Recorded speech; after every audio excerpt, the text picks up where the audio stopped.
नवनवीन व्हिडिओ पाहण्यासाठी व आमच्या सोबत राहण्यासाठी चॅनलला सबस्क्राइब करायला विसरू नका। केंद्रीय अर्थमंत्री निर्मला सीतारामन यांनी 2025च्या केंद्रीय अर्थसंकल्पात सर्वसामान्य नोकरदार आणि मध्यमवर्गीयासाठी मोठा दिलासा दिला आहे। त्यांनी नवीन कर रचनेत न्यू टॅक्स रिज्यूम मोठा बदल करत वार्षिक 12 लाख रुपयांपर्यंतचे उत्पन्न करमुक्त करण्याची घोषणा केली आहे।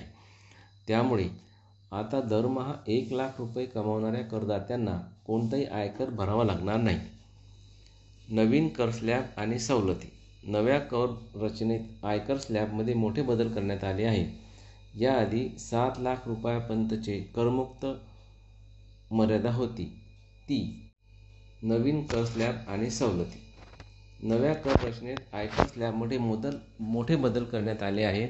त्याआधी 7 लाख रुपयांपर्यंत करमुक्त मर्यादा होती ती थेट 12 लाखापर्यंत वाढवण्यात आली आहे। नवीन कर स्लॅब खालीलप्रमाणे असतील। आता नेमकी कशा प्रकारे वाढ करण्यात आली ते आता यामध्ये सांगितलेले आहे। 0 ते 4 लाख रुपये यापर्यंत कोणताही कर नाही। बघा, लक्षात घेण्यासारखी गोष्ट आहे।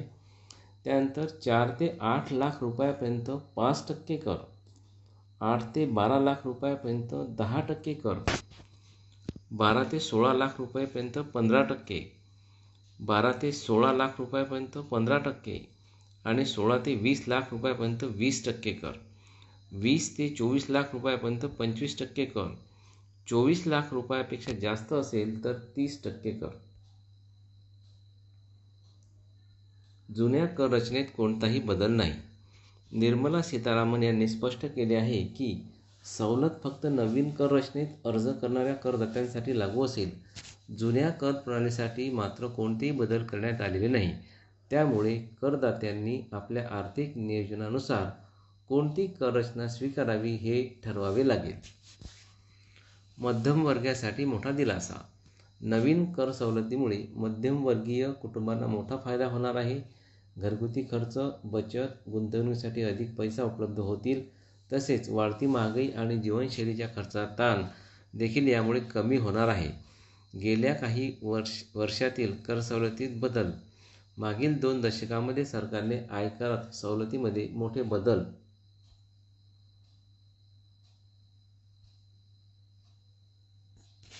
केले आहेत।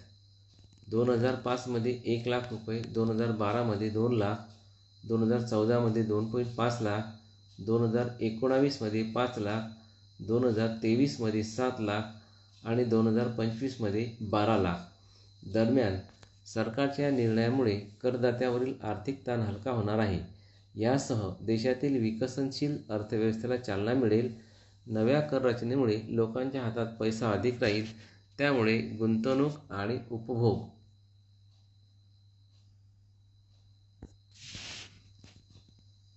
वाढेल असे अर्थतज्ज्ञांचे मत आहे। अशा प्रकारची न्यूज ही यावर्षी सर्व कर्मचाऱ्यांसाठी मिळालेली आहे।